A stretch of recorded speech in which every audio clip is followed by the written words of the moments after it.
You pick up a croissant while it is still slightly warm. The shell is so thin that a few flakes fall onto the plate before you even take a bite. Butter rises first, then that soft, toasted smell that makes the whole pastry feel lighter than it looks. It is curved, golden, and so familiar that it almost seems to explain itself. Of course it is a croissant. Of course this is what a breakfast pastry should be. But then a stranger question appears. Why croissant? Not butter bread, not Viennese roll, not the name of a baker. Just one French word that fits so perfectly we almost never stop to ask what it means or why this pastry ended up wearing it at all. Let's get into it right here on Secrets of Simple Things.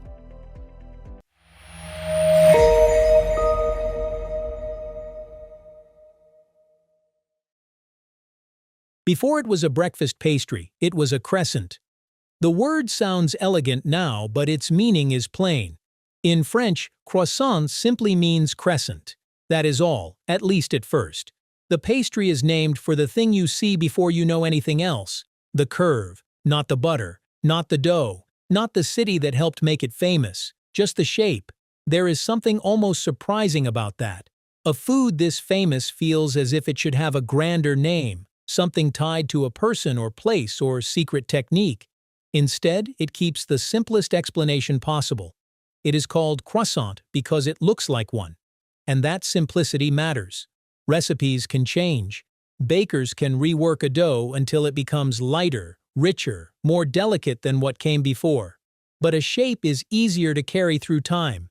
Keep the curve, and the name still belongs. Once you see that, the next question changes. Not what croissant means, but where that curve was already waiting before Paris made it famous. The shape came before the French pastry. Before the croissant belonged to Paris, a related pastry was already living in Austria. It was called Kipferl, and it carried the same crescent outline long before the modern croissant took the form people know today. But this is where the story needs care. Kipferl was not a croissant in the modern sense. It did not break into thin, buttery shards. It was denser, firmer, closer to a sweet roll or enriched bread. Set one beside a croissant and the resemblance is obvious. Take a bite and the distance between them becomes clear. That difference is the whole point. The croissant did not arrive in France as a finished masterpiece waiting to be copied. What crossed the border was something rougher, heavier, and older. The line that survived most clearly was the curve itself. So the story of the croissant is not a story of one country handing over a perfect recipe to another. It is the story of a shape that stayed recognizable while the pastry around it kept changing. Austria seems to have kept the outline first. France would later turn that outline into something the world could recognize at a glance. The Austrian ancestor, Kipferl. That older pastry lived in Austria, and its name was Kipferl. When food historians trace the croissant backward, this is usually where they pause. Not because Kipferl was identical to the modern croissant, but because it carried the shape early and clearly enough for the connection to make sense. Kipferl was not the airy, fragile pastry people now expect from a Paris bakery. It was denser, firmer, and closer to a sweet roll or enriched bread than to a shell of delicate laminated layers. If you placed one beside a modern croissant, the family resemblance would be visible right away, but the eating experience would be different almost immediately. And that difference matters. It reminds us that the croissant did not suddenly appear in France as a finished masterpiece. It came from something older, heavier, and less delicate. What survived that journey was not an exact recipe. It was the crescent. That is often how food history works. A dish moves across borders, but it does not travel whole. One place keeps the outline. Another changes the texture. A later generation changes the meaning again. Recipes shift with cities, with bakers, with fashion, and with taste. But sometimes history stays behind in a much smaller form. Sometimes it stays behind as a curve. If Austria preserved the shape, France is where the story becomes more famous, more beautiful, and also less straightforward.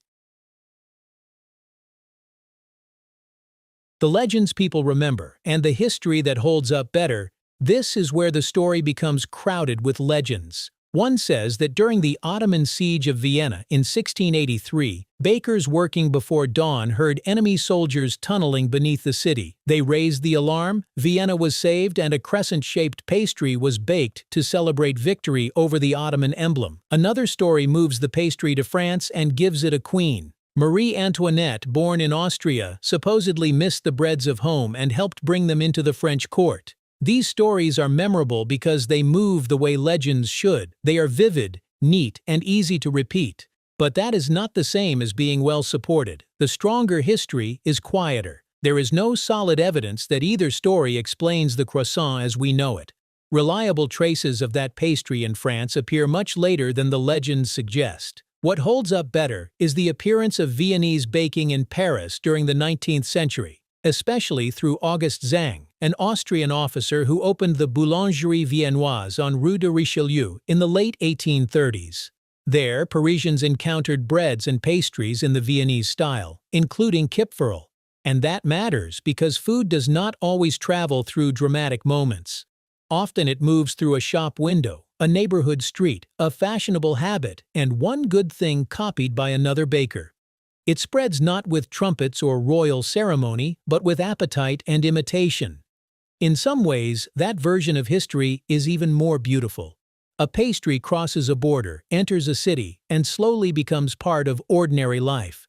No single grand event has to explain it. It becomes familiar the way many simple things become familiar, quietly, repeatedly, until people can no longer imagine the place without it. And that is the moment the pastry stopped being only a borrowed shape and began becoming the croissant people now recognize instantly.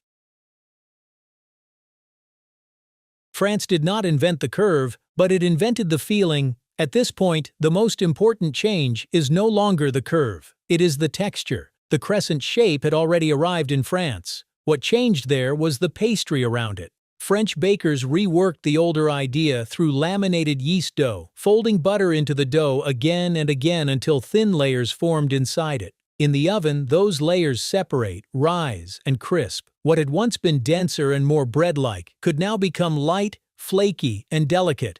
That technical change matters because it changed the eating experience completely. This is the croissant people remember. The shell breaking in thin, crackling layers, the light interior beneath it, the buttery richness that feels refined rather than heavy. At that point, the pastry no longer felt like an older crescent roll. It had become something more specific and more recognizable. That is why the croissant came to feel so French. Austria seems to have passed along the outline. France changed what that outline felt like to eat. By the late 19th century, and more clearly in the early 20th, the pastry was being shaped into the layered form that defines the modern croissant. The curve remained, but the experience had changed so much that the pastry had, in a real sense, become something else.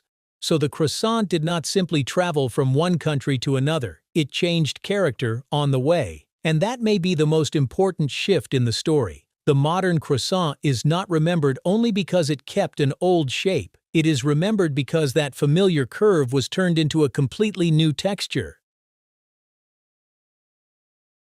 Why the name survived every change. Many foods are named after what they contain, where they come from, or who made them famous. Croissant belongs to a quieter category. Its name is almost nothing more than a visual description, and that may be exactly why it endured.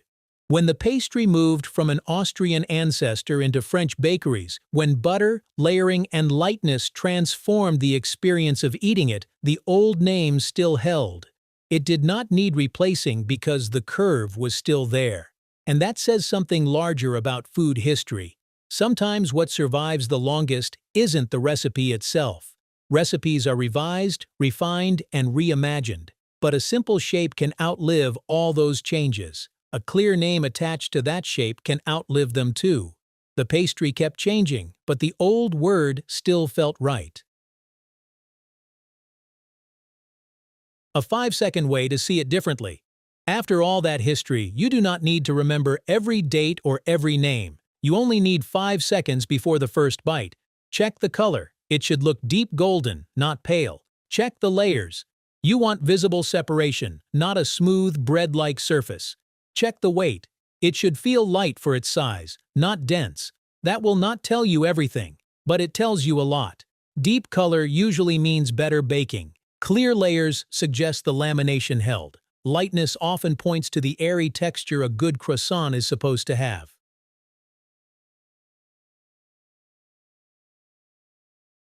Straight, filled, cubed, and still shadowed by a crescent.